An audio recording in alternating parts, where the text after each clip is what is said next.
Ayan Brad, may isa dito Brad na isang pamilya na nagluluksa po mga Brad dahil namatayan sila.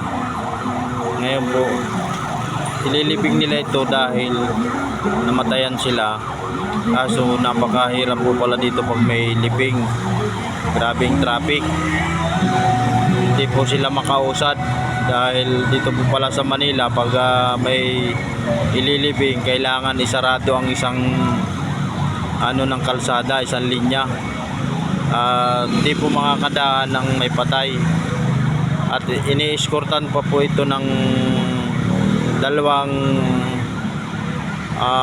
police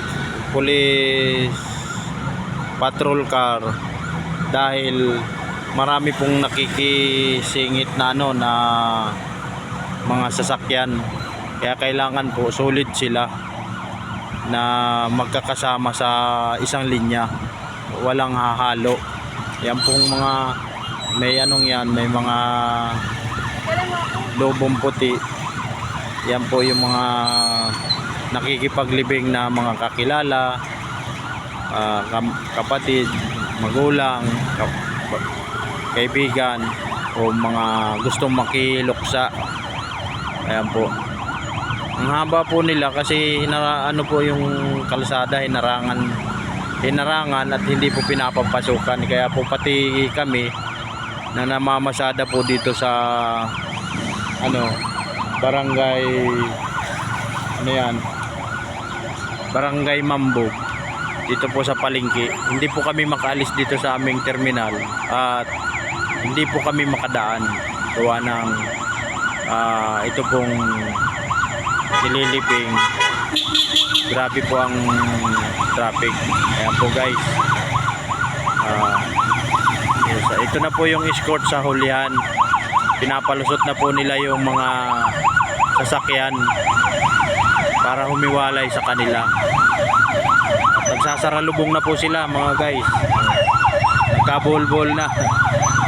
Salamat po guys sa counting vlog, counting pagpapanood vlog sa aking vlog. Mag-abang sa munting vlog ko mga brad and sis, na para may mapanood po tayo, may mai-content po ako. Maraming salamat po sa nanood at bumubuo ng YouTube. Maraming salamat po at sana po maging aktibo na rin po ako sa pagbablog.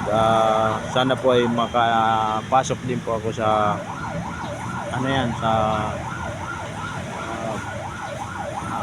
tinatawag nilang